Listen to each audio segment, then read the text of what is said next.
Okay, so today I'm gonna get a little personal. First things first, my hair. It is short.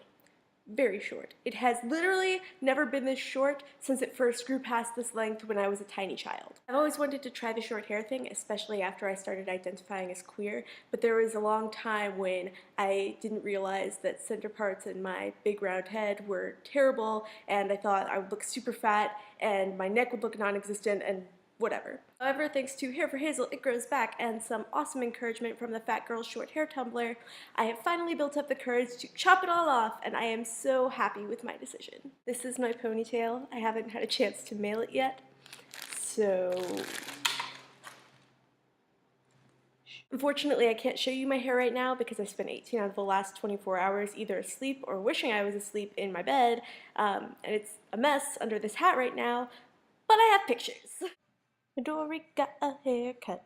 Midori got a haircut. Midori got a haircut. And it looks super cool. Woo!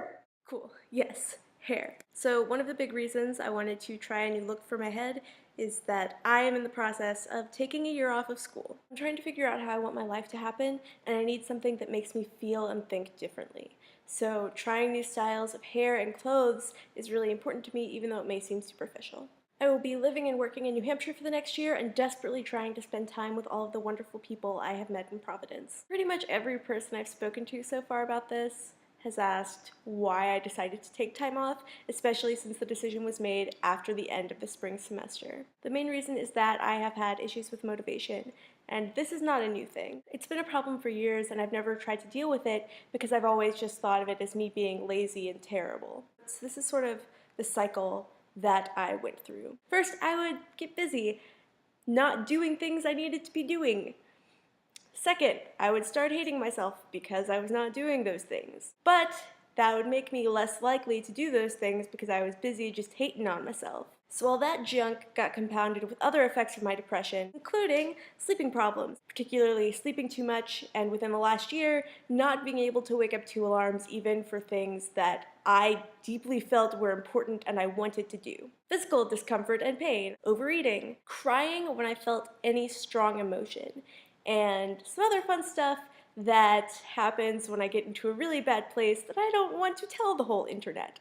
And all of that together just made it really hard to act like a real person and take care of myself physically and emotionally while still doing all the work I needed to do for school. I was also detached from academics because I felt so lost as far as my future plans go. I want to be a librarian one day, and I'd like to focus on young adult or youth services, but I can do literally anything to get there, and I have no idea what I want to do or what I would be best at. Over the course of the year I spent at Brown, I considered studying American Studies, education, poli-sci, public policy, religious studies, theater, statistics, pure math, applied math, gender studies, linguistics, and computational biology. At least I think those are all the things. Clearly, I know what I like. And I know that the whole thing about Brown is that you have space to explore all the things you could possibly be interested in, and it's supposed to be easier to discover what your path is, but I still feel some pressure to have narrowed it down by now, and I haven't done that at all. So anyway, I'm working on all of these things. I'm taking some time to work in retail because that's the job I got offered after months of filling out applications. I'm seeking help to deal with my depression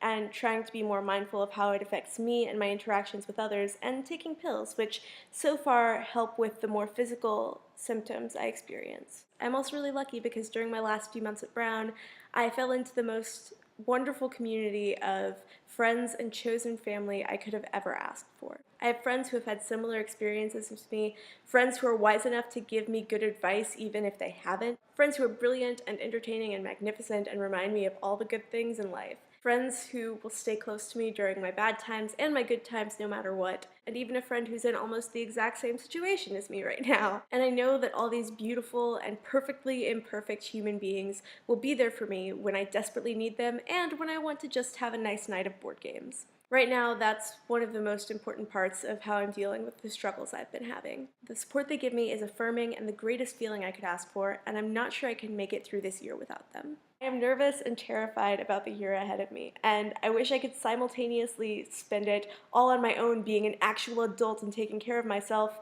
and spend it surrounded by all the important people in my life soaking up love and happiness and not worrying about the real world. I can't do that, so I'm going to try to find some balance and get through this year and figure out some things about myself and the world and how it's all supposed to fit together. I'm excited. In the end, it will be a good thing.